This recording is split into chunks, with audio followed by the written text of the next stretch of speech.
Right, Jos. Thanks for this morning and agreeing to be recorded. Just tell me when you were born. The 5th of July 1930. 1930. Yeah. And whereabouts? Kellah. Yeah, yeah.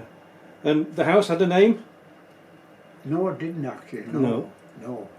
I know exactly where it is. Still there. Uh-huh. It's a buyer now, like. Right. Is it? Yeah. Yeah. Yeah.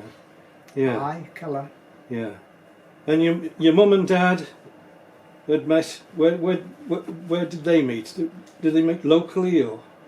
Well, my dad was in South America a long time. He was a train driver over there. Right. Yeah. So he was pretty old when he came back. Uh-huh. So he'd be possibly 60-year-old or something when he came back from South America. Right. And my mother would be young now. I'm not sure what age she'll be, but yeah. so, you know, he'd had another life there. Remarkable, isn't it? Yeah. Train driver. Yeah. And Pardon? was he a train driver in here before he went to? He would be, yeah, he would be. Yeah. Yeah, on the Newcastle car line run, you know. Right. Yeah. Right. Aye. Yeah. Yeah, I've followed a little bit of his life story, you know. Yeah, it's remarkable. Yeah. Aye. And your mum's maiden name, what was that before she got married? Bell. Right. Yeah. Good. Yeah, Bella. So Bella Bell. you came along in 1930. Yeah. Yeah. Aye. And what was life like in Kellah? Is it for a young lad, a little boy in Kellah? What was life like? Oh, I had a happy life, like, but you know, I had no dad. Oh. You know, he died when I was 5 or something like Right. that. So I didn't really know him actually. Right. You know. So I had a happy life, very happy life. Yeah. Oh, aye. Good. Always had a dog. A good place to be brought up, really. Oh, Aye. hell aye, very good. Yeah. And we came to Park Village, which was great. Like, I think there's no place like Park Village. Yes, I'm sure. That's where I built this house. Yeah. Yeah. And school-wise, where did you go to school? Which was your first school? That little school at Featherstone there. It's a church place, you know, church. It was a little school there. Yeah, so you'd have to walk to there and. Yeah, we walked there. Yeah. Aye, And good. what a nasty headmaster. Can you remember his name? Part of the time. Can you remember his name? I cannot really. No. But my mother used to clean Right. for them. Right. And his wife told my mother, she says, "Do you know you've got a madman teaching your son?" That's what she told me mother. Aye. Because he used to lose it. Mm-hmm. Used to go completely up a height. Right. So that was the headmaster. So you don't say, I remember there was a boy that was a bit slow, like, slower than me. Not many, like, but there was one or two. And he used to lift him up the blinking by his ears. Right. Oh. Yeah. He was like mad. It sounds a bit harsh. He was mad, but Aye. they got away with that then, you know. Yes. Oh, yes. hell, aye, they that's were how it cream, happened. like. Yeah. Yeah. So did you enjoy school, or was it something you just put up Oh, I with? bloody hated school. And I was there if I could help it. Uh-huh. Oh, hell. The school board man used to be looking for me. Uh-huh. I was away in the river there fishing or with the rabbits, with the dog. Oh, I was hardly ever at school. Aye. It was something you put up with. You endured it because you had to. Oh, I had a lovely life. Aye. Oh, God, I enjoyed my life. Yeah. Oh, I wouldn't change it. No, no. No. So when you Well, left. I hadn't a dad, you know, to bosses. No. I'm free hand. What about brothers and sisters? Oh, I have 4 sisters. Yeah. Oh, aye. Florrie, Edith, Molly and Jane Ann. Uh-huh. Aye. Yeah. They tried to keep us right, but I'm going to say, did they take they you? were all older than Yeah. they couldn't manage now. They give up. Right. Yeah. Good. Oh, aye. Yeah, I had a good life. And so when it came to the age of leaving school, did you leave school at 14? Yeah, I left at 14. Wait a minute, what happened at 14? I got a job on one of the farms. That's right. And I don't know what I was doing, but I was outside the house. I hadn't gone to that job, mind. And there was an old farmer that I knew. He had been out to the farm, and then he got a one at Lane Shield, which is not far off here. Right. You're getting it. And I was talking to him, and I says, I'm going to start for working for Sharps, you know, the farm. Well, he says, I'm looking for a lad. Oh, I says, well, I'll come if you want us. And I went with him, you know. And that was great, like a great job. It was a little farm before you go into Hortwhistle. Right, okay. Just before you go in there. Uh-huh. Oh, aye, great. Yeah. We So that suited you? That suited you? Oh, over Yeah. the moon. Yeah. And I was just treated like one of the family. It was a longish, like, kitchen table like that. And Thowell, they called him. He sat at the top end, and I sat at the bottom end. We both had a cat on each knee, on one knees. Aye, getting my breakfast, the cat sitting on their knees. Good. Aye, so you're part of the family there, really? Oh, part of Aye. the family. Yeah. Oh, good, Yeah. aye. Yeah. Yeah, part of the family. So what brought about the change then, whereby you ended up at the quarry at Midgehole? What was... Aye, wait a minute now, the quarry in the farm. I must have been on the farm before I went to quarry. Yep. Well, I would outgrow the farm because they just had a young lad, you know. Right, I see. I see. Aye. Yeah. Yeah.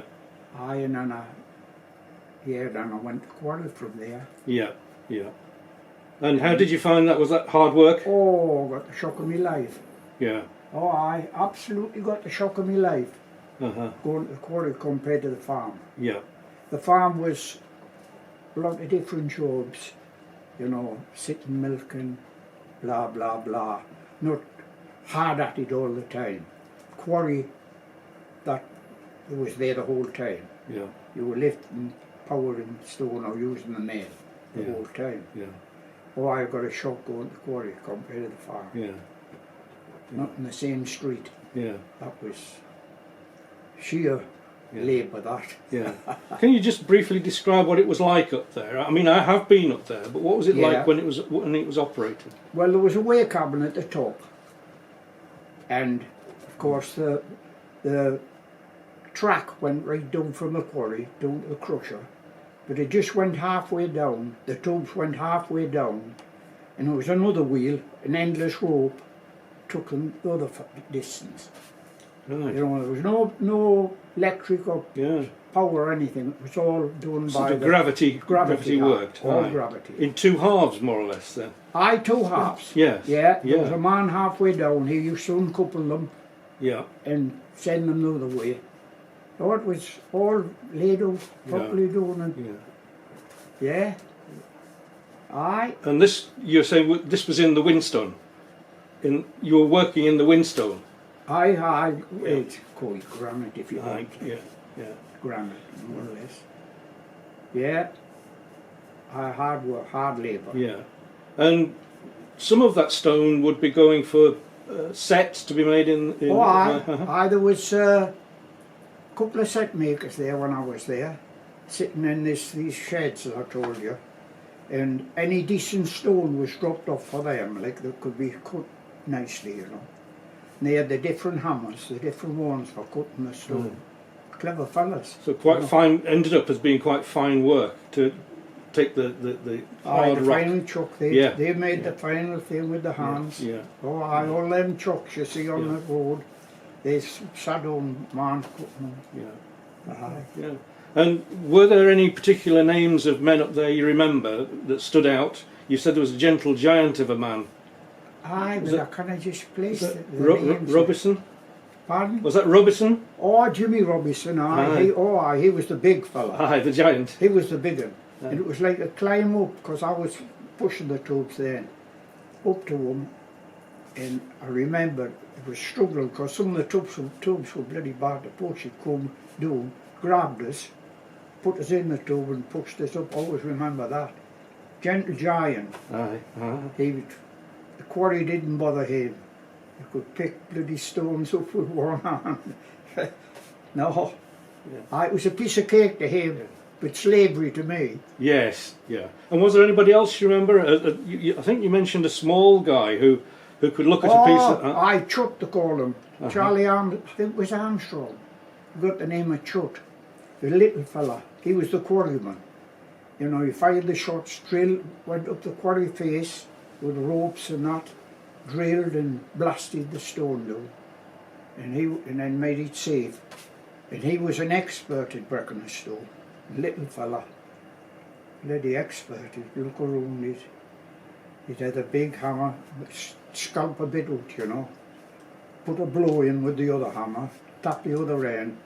It's like that. Yeah. Oh, he's an artist, really. Yeah, you don't see men like that anymore, do you? No, I didn't want to like.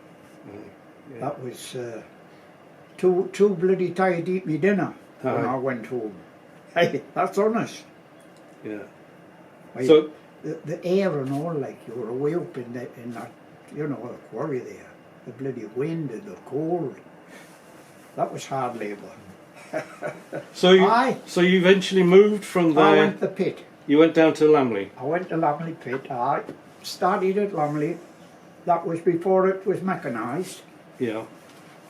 The first bloody was the first day or something. I got the job of letting the tubes down. The West Drift. It was a new drift down, and they had a big girder across the edge. I've told you about the girder, and there was this thing for letting it pull the chock up to let the tubes down, you know. Right. And it was a safety thing, because the tubes, if they went away, they hit the chock.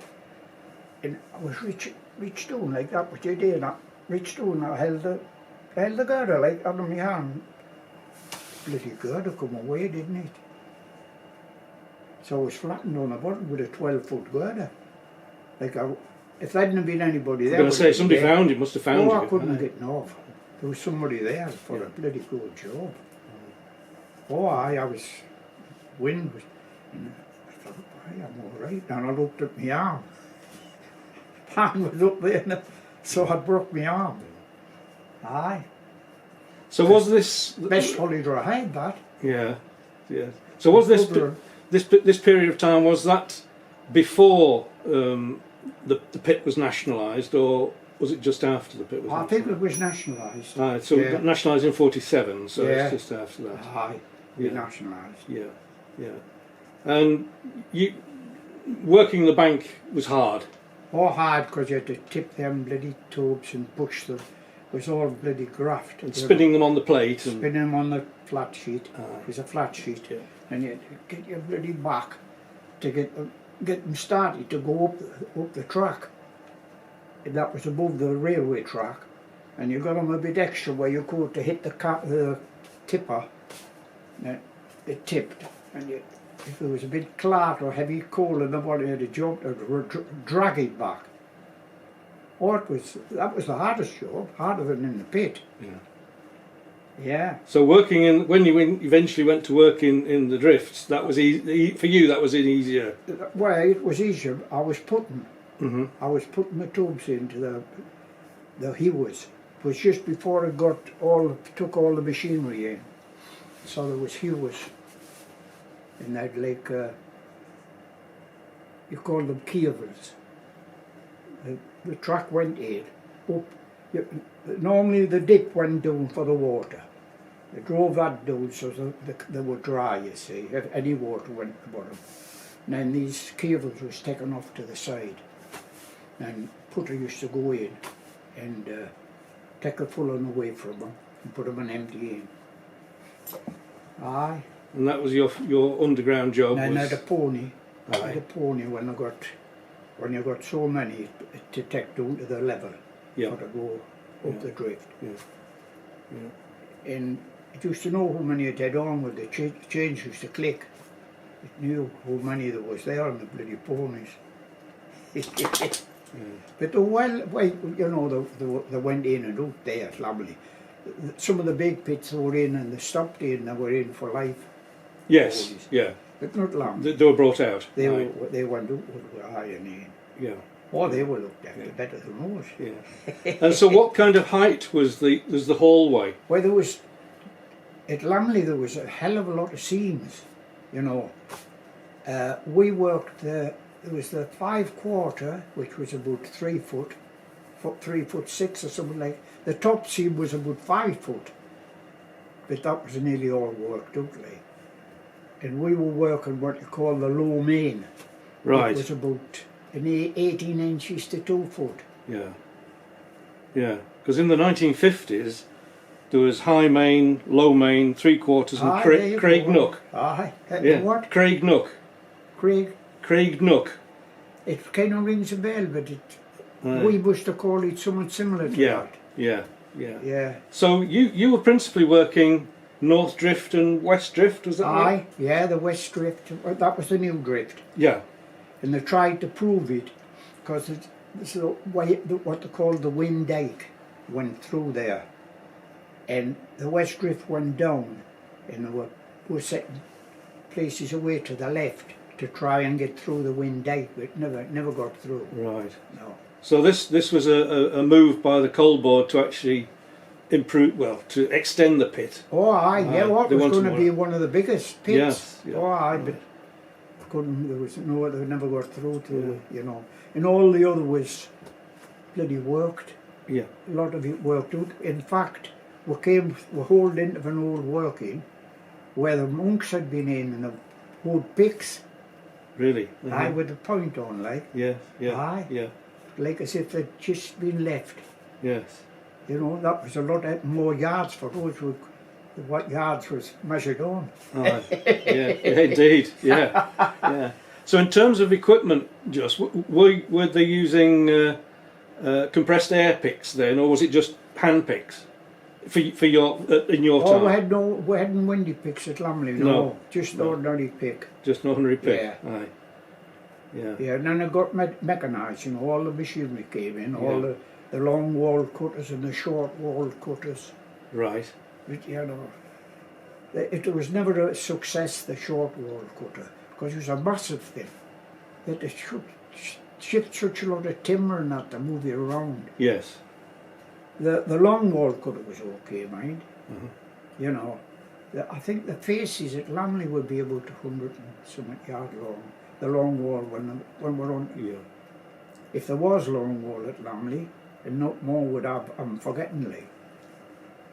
But I think we still had the long walls. We had what you call a slusher in one of them. So what's the slusher, Jos? What's that? Well, it was like a sledge, steel sledge. Right. And it had a door that flapped, you know, and you trail the wire rope right up the face to the top where there was what you call a jockey stuck in the top and the bottom, and when you pulled it anchored the wheel, and when the shots and that was fired, the boy at the bottom on the slusher had the handles with this thing, and it went up over the coal, and then when it got the top, and pulled what you call the slusher. Dangerous thing, like when you were filling, you know, because he didn't know where it was if it caught.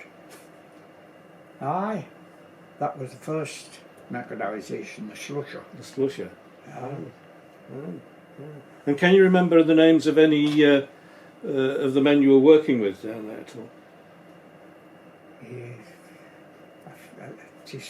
That's just gone blank there. Aye, names go away. Just gone blank there. But they come back like the names of the fellas, you know, but not just to hit us with it. But, oh aye. Yeah. But it's always remarkable to me to think that when the colliery at Lamley closed in 1957, there were 184 men working there. Well, it would be. Aye, it's a lot of men. It's hard when you see the site today. Oh aye. It's hard to take in that there was all that. Oh aye. Yeah. Yeah. And it looked a very complicated site too when you look at the remains there. Aye, way that the tubes used to come up with the low maid. Yeah. And pass and all this carry. Right, it was all, what do you call it again? No power like. Yeah. It was all done by the bloody heavy ones pulling the empties. Yep. So it's, Passing. yeah. So it's done by gravity. Aye. Yeah. But a lot of seams, but, you know, I don't know. It was supposed to be going to be the biggest, but that never materialised. No. Mm. So, we had a chance to, a lot went to the Midlands, Stoke, the miners, Right. and there was Shillbottle. You could go to Shillbottle. Yeah, that's where you went That's to. where isn't I it? went. Yeah. I went to Shillbottle. Yeah. Because I still had my house at Park Village. Yeah. I owned the house here, that one where Maureen's in. So, you know, I still had my house. So when the job came up on the school grounds, I put in for the job on the school grounds. And you came back from Shillbottle. No, I think I was still at Shillbottle. Yeah. Right. I was still working at Shillbottle. Right. Oh, aye. Oh, I didn't come back to a job. Aye. So I'll be working at Shillbottle when this job came up. Right. On the school grounds here. I see. And I got it. I see. Yeah. I always remember, like, when I got my first pay ticket, I was paying more bloody tax than what I was getting. But am I right You in... see, I didn't waste my money, you understand? No. I drank, but very, Yeah. in moderation. You didn't lead a wild life. I then, Jos? didn't just waste my money. Yeah. I did, you know, I was sitting with men making good money, and they're all sitting with a bad bloody head on them under, and not a bloody penny, all going gambling and drinking, like. Right. Didn't get us wrong, I drank and all, like, but not like that. Yeah. The old fellow used to say to me, lad, hey lad, he says, pain to be bad when there can be wheel for naught. It's right and isn't it, eh? I pain to be bad when... And am I right in thinking that one of the advantages of going to Shillbottle for you and many other men like you was you got a house? They found a house and... Oh yes, I got a house. Even the sticks was chopped for you for to light the fire. Everything laid on for you. Yeah. Oh hell aye. So a very different way of working at Lamley, because you'd be going down a shaft, yeah. I met friends and all down there, so that's, you know, still like, you know, a hell of a good workmate I found down there, Cutterman, because I was Cutterman, and the fella that I worked with down there, I got on 100% with him. We used to go away fishing and everything together. So so it worked well for me. Good, yeah. And I still had my house at Park Village. Yeah. But as opposed to working at Lamley where you're in the drifts, the Shillbottle was your first experience of shafts going down? No, it wasn't a shaft. It was a drift. At Shillbottle? Aye. Right. Yeah. Right. I think it was anyway, I'm forgetting. Right. Yeah. Oh, it was a bloody drift. Shaft, I think. I'm forgetting. So when the end came for Lamley in 1957, in a sense there was a massive change of the sort of number of people around here. People just went away. And, a lot of them went away. Yeah. So it would have went to, you know, Shillbottle and away to the Midlands, Stoke. Yeah. Sometimes they come back, you know, to meet people. Yeah. Aye. But it would have quite an impact on the villages around here. The fact that they'd migrated away, really. Oh, it would be, aye. Yeah. Oh hell, aye. Yeah, I would have been a gunner if I hadn't had a house, like. I wouldn't have gotten back. I was lucky I could come back if I wanted. They couldn't. They never come back. Yeah. Aye. Not a single bloody ticket for them. Unless they were very fortunate. Yes. Yeah. But as you say, you had that backup to come. Oh, aye. Yes. I had the backup. Yeah. Well, that's what I did. When that job come up on the grounds, I thought, right, I'll dispute the pit now. Right. Yeah. Jos, thank you very much. We'll stop it there, and we'll come back another day and do a bit more on Shillbottle, perhaps, or much later life of life in Haltwhistle. And oh hell, aye. Yeah. But no, thank you very much for you're welcome. doing that. Oh, you're quite welcome. Very good. Thank you.